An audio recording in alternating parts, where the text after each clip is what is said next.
Nouvelle Télé-Guinée, Gadel Jean-Lier. Chaque jour. Tout jour à 4h. Le matin à 8h. À midi, midi tapant. À soir, 8h. Télégamme, Télé-Guinée Magazine, chaque dimanche, 4h de l'après-midi.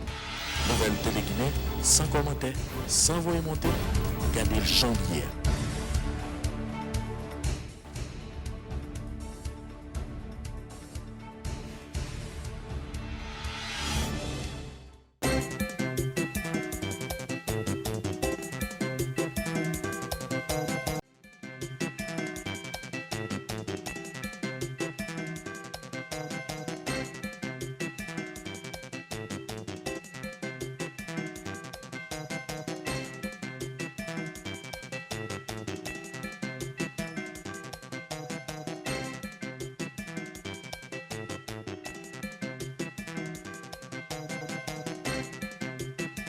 Je suis très honoré de pouvoir vous accueillir ce matin en cette enceinte pour vous souhaiter la plus cordiale bienvenue à cette cérémonie qui consacre l'aboutissement d'énormes efforts et sacrifices consentis par ces 72 élèves commissaires dont l'objectif est d'intégrer le dernier niveau de la hiérarchie policière, à savoir le corps de conception et de direction de la police nationale d'Haïti, communément appelé le corps des commissaires. Commissaires de la 5e cohorte.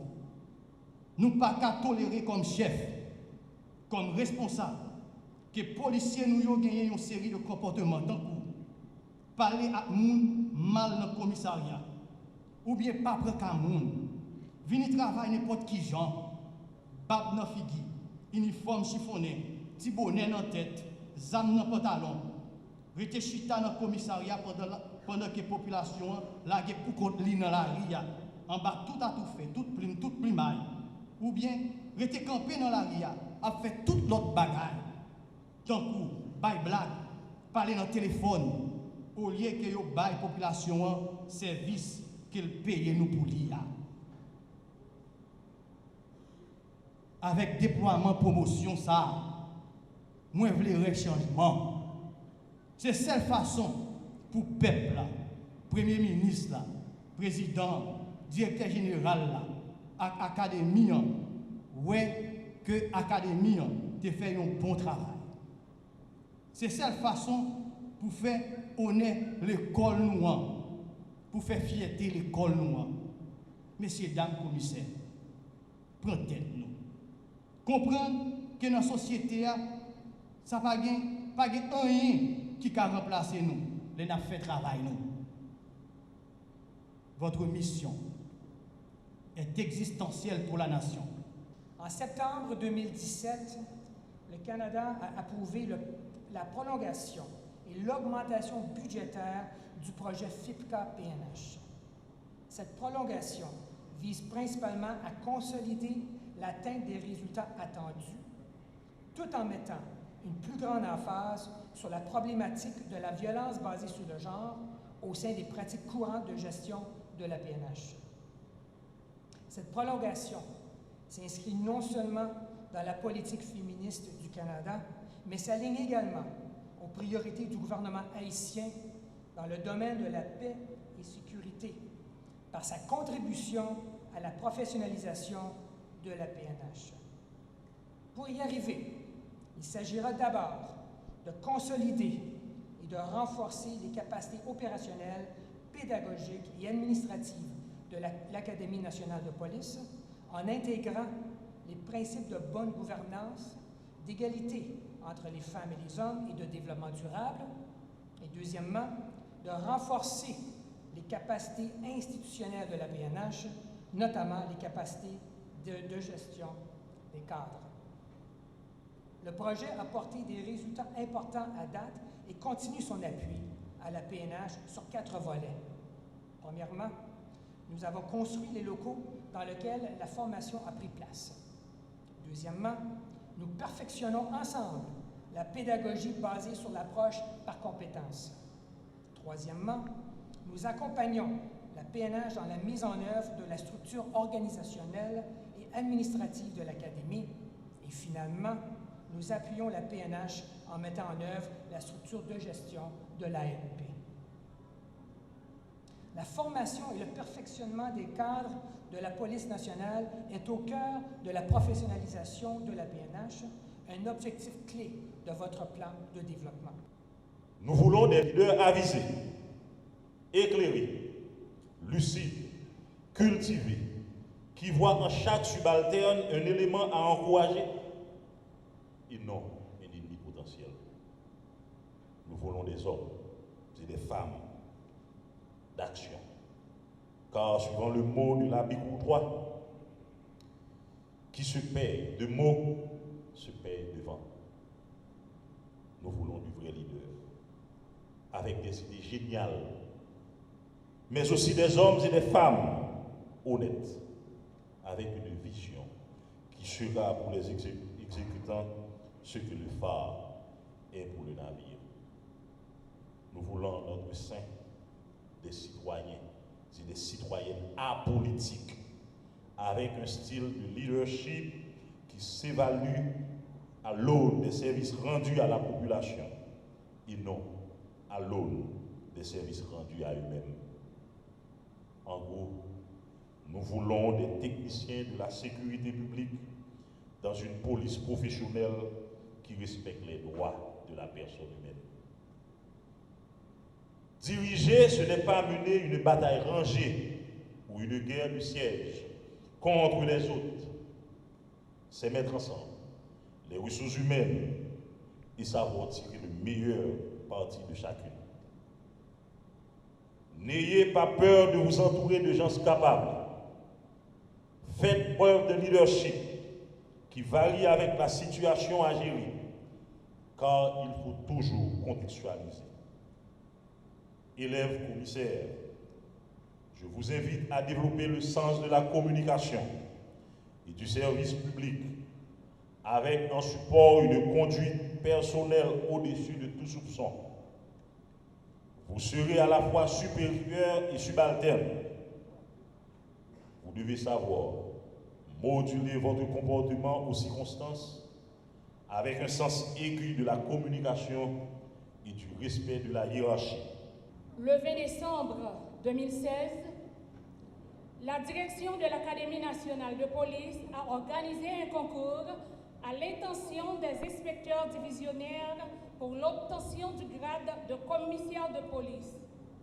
C'est le résultat de ce concours qui a consacré la 5e cohorte d'élèves commissaires.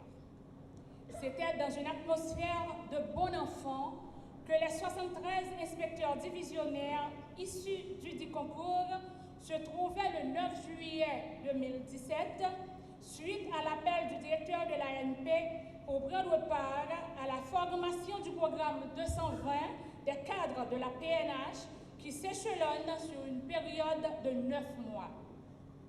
Ces cadres intermédiaires issus de tous les départements, de toutes les directions techniques et unités spécialisées de la police nationale d'Haïti, qui ont presque 22 ans d'expérience, se sont trouvés au temple du savoir qui a pour credo le savoir et le savoir-être au service de la sécurité, pour d'une part acquérir de nouvelles connaissances en gestion de sécurité et d'autre part partager leur expérience dans une ambiance d'approche par compétences. Cette expérience nous permet de découvrir des têtes bien faites dont leurs carrières sont déjà jalonnées de hautes fonctions et de grandes responsabilités que nous ne pouvons énumérer et qui veulent se consacrer à une plus grande échelle au service du pays. À l'aube de la formation, l'un d'entre nous fut passé à l'autre bord. Malgré cela, chacun des 72 commissaires ici présents gardera à jamais, comme au beau vieux temps de notre formation initiale de police, les souvenirs de cette année académique très enrichissante, empreinte de cordialité, de fraternité, de jovialité, de tolérance et d'entraide. Nous profitons pour rallumer nos bougies d'engagement, pour élever plus haut l'étendard de la PNH dont nous sommes les pionniers, et à laquelle nous avons sacrifié notre jeunesse. Nous voulons, à l'instar des autres corps de police de la région, voir les 5 continents continuer à maintenir un standard. Ainsi, aujourd'hui, ces mères et pères de familles courageux qui sont prêts à implémenter cette nouvelle approche de police professionnelle de type communautaire prônée par le plan quinquennal 2017-2021. Cérémonie de graduation de la 5e promotion d'élèves commissaires accueillis ici à l'Académie nationale de police. Permettez-moi de vous dire ma joie, car ceci est la preuve, malgré les énormes obstacles et défis que peuvent rencontrer notre police, que nous avançons peu à peu vers sa modernisation et sa professionnalisation, dont la mission première de l'ANP est de donner une formation de qualité aux cadres supérieurs et intermédiaires de la police nationale d'Haïti, aux spécialistes désignés et envoyés par la PNH et aussi au recyclage des commissaires et inspecteurs. Si au début de mon discours, j'ai exprimé ma joie, mais pas ma satisfaction, la police nationale fait face présentement à d'énormes défis qui entravent sa marche vers la modernisation et la professionnalisation. L'Académie nationale de police ne peut répondre à la formation que d'une centaine de policiers en rapport avec sa capacité maximale, alors que plus des centaines de cadres, pour la plupart des inspecteurs de police, sont en attente de formation. Ainsi, le projet de construction du campus de Gantier s'avère plus qu'une nécessité pour permettre à l'Académie d'accompagner de manière efficace le processus de professionnalisation de la PNH. Cet objectif est indispensable pour l'amélioration du climat sécuritaire du pays, en permettant à la PNH d'offrir un meilleur service à la population. Et que dire encore de ces policiers qui émergent des services faits sans savoir quand leurs indemnités compensatrices pour leur déploiement leur sera allouée. Cependant, l'heure n'est pas au découragement. Votre présence ici, en ces lieux, signifie que nous luttons pour l'amélioration et nous assumons. De même, les infrastructures de la police doivent être repensées. Beaucoup de nos locaux abritant les commissariats ne sont pas adaptés et ne répondent pas aux normes d'équité femmes-hommes. Chers commissaires, chers récipiendaires, chers gradués, permettez que je me distrais un moment. Ma parole, qui devrait vous être totalement consacrée, pour m'adresser à mes frères et sœurs haïtiens.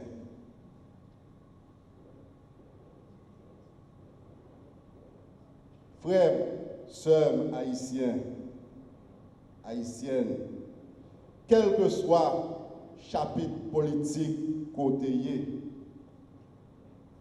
avec un rameau d'olivier dans main nous, moi demandez-nous pour nous accompagner vision président de la République, pour nous rejoindre administration Moïse Lafontaine dans la caravane changement pays.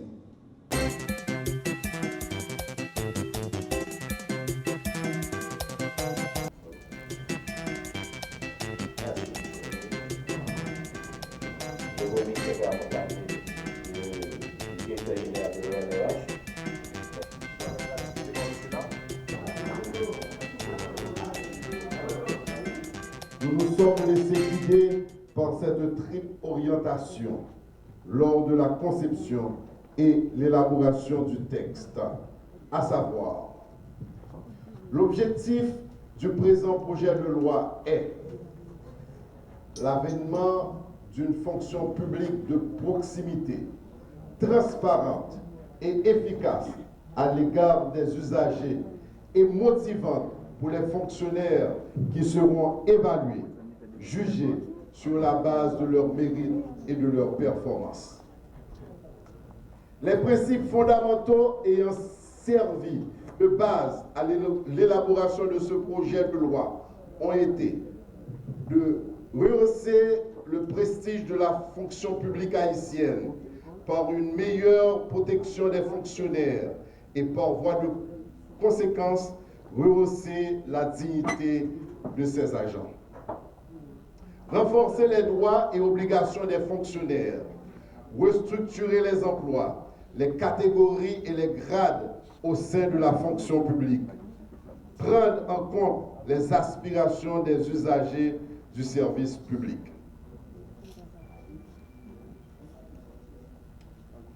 Les idées forces de ce projet de loi sont la dépolitisation de l'administration publique par le respect du principe d'égalité à l'accès dans la fonction publique, l'obligation de neutralité pour tout fonctionnaire, l'organisation des organes de formation, par l'obligation pour l'administration de planifier les besoins en formation et d'élaborer un plan de carrière en faveur des fonctionnaires, l'introduction des acteurs de la société civile au sein des organes de la fonction publique. Et enfin, l'instauration de nouveaux avantages sociaux. C'est précisément pour ces raisons que des modifications ont été proposées et que ce projet de loi est soumis à votre vote. Ce projet de loi place le fonctionnaire au sein des priorités de l'administration publique en vue de la fourniture de meilleurs services à la population. Compte tenu des besoins et des situations expérimentées dans la vie du fonctionnaire, il a été vu la nécessité de prévoir les transferts comme mécanisme permettant aux fonctionnaires d'être au service de l'administration publique en général. Le projet de loi reconnaît sans embâche le rôle des directeurs des ressources humaines, auxquels il incombe de veiller au respect de ces valeurs fondamentales dans le fonctionnement quotidien des services placés sous leurs autorités. Madame, Messieurs les sénateurs, au niveau de sa structure, ce projet de loi comprend 213 articles répartis en 5 titres, eux-mêmes divisés en chapitres au nombre de 13, ceux-ci en sections, au nombre de 15 qui sont subdivisés en 9 sous-sections. Tel est l'objet du présent projet de loi et de modernisation de la fonction publique. Madame, Messieurs les sénateurs, je suis persuadé que ce projet de loi que je viens de soumettre à votre haute appréciation et sagacité retiendront votre meilleure attention. Le vote de ce texte contribuera à doter le pays d'une fonction publique apte à fournir à la population des services publics de qualité. Je demeure convaincu qu'il bénéficiera de vote favorable de votre part. J'ai l'honneur de faire le dépôt de l'avant-projet de loi fixant le statut général de la fonction publique. Merci beaucoup, M. le Premier ministre. Merci beaucoup. Le bureau vous donne acte du dépôt de l'avant-projet de loi fixant le statut général de la fonction publique. Merci.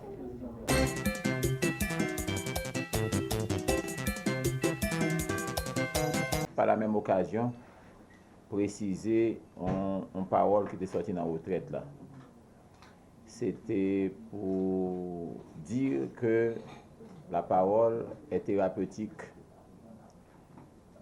C'est une façon pour que nous, tous sénateurs, comprennent et que je ne dis pas, quel que soit ce qu'a fait dans le Sénat République là, il faut qu'il y ait échange, il faut qu'il y ait contradiction, il faut qu'il y ait, ça me déclare les idées contraires.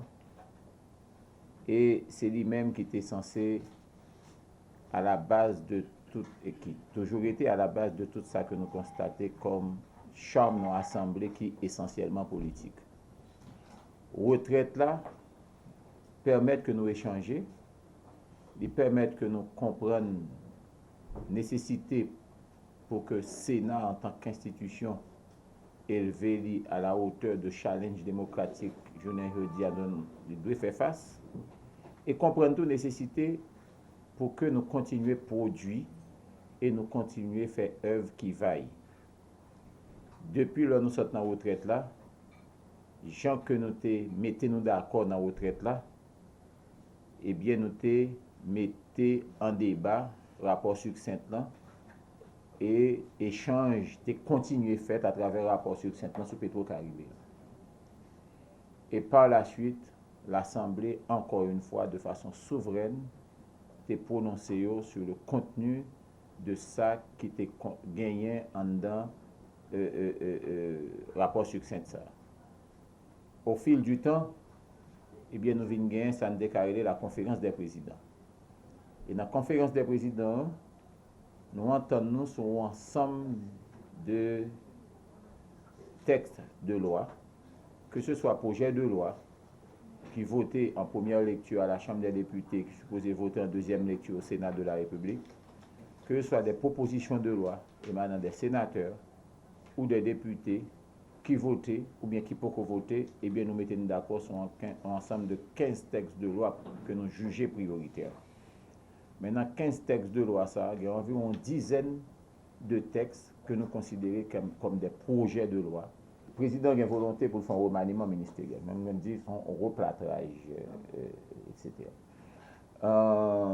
Sous combien de ministres, pas combien de ministres, moi-même personnellement, comme tu as dit, étant donné que nous pouvons consulter de façon formelle, tout comme le président doit choisir tout pour ne pas consulter, son droit que le gagne pour lui remanier le cabinet ministériel sans pas consulter personne.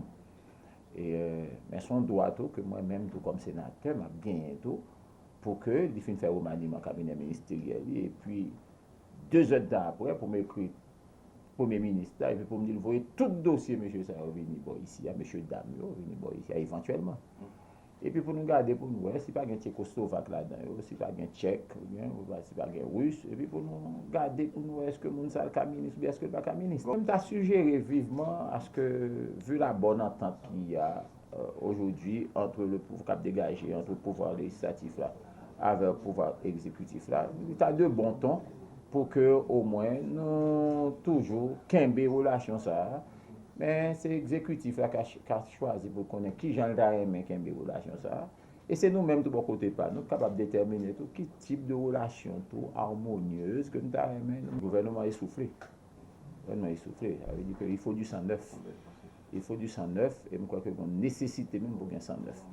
Et parce que si l'exécutif là pas mettre 109 là, très certainement, le Parlement est capable de trouver dans la pénible obligation pour forcer le mettre 109. Peut-être côté moi capable de mériter 109. Et capable de parler à l'exécutif là, même ou bien chef exécutif. Par exemple, sénateur. Ah, même qu'on a pas un seul exemple. Mon côté, moi, tu as mérité 109. Moi-même, c'est le ministre le plus impopulaire actuellement. C'est le ministre de l'Agriculture. Qui sont reprochés. Et de toute façon, il est impopulaire. Son ministre, quand il a amorphe. Son ministre, quand il Jean Loup. Et son ministre qui, comme tu as dit, son ministre qui est injoignable. Caravane n'est pas tout ministre concerné. Alors que le ministre qui est impliqué directement dans la caravane, dans la grosse œuvre qu'il a fait dans la caravane, il paraît comme ministre que le plus populaire qui a gagné, c'est le ministre de la TPTC. Il y a deux gens pour le Premier ministre aller. Première façon pour le Premier ministre aller, c'est le Parlement retirer le confiance. À la Chambre des députés ou bien Sénat République là, avec une majorité absolue du corps. Au niveau Sénat, il y a confiance dans Au niveau deuxième moyen façon pour un chef de gouvernement aller, c'est lorsque lui-même personnellement a choisi que le pas arrêté encore, comme ça a été le cas du Premier ministre Kony, ou bien président République là, c'est-à-dire que mon chef motive aux confiance même dans un méchant jour. Mais on interpelle le tout. Et non, c'est deux possibilités, hein, avec la première étape là, ou bien deuxième étape là. Autant de fois que le Parlement, pour que lui-même, t'a dit, il motive aux confiance, non? Et que chef l'État avec Premier ministre lui-même pas mettre d'accord pour que t'a retiré Premier ministre, eh bien, Premier ministre reste encore et demeure Premier ministre et bénéficie jusqu'à date de la confiance de tous les deux bras, des deux pouvoirs.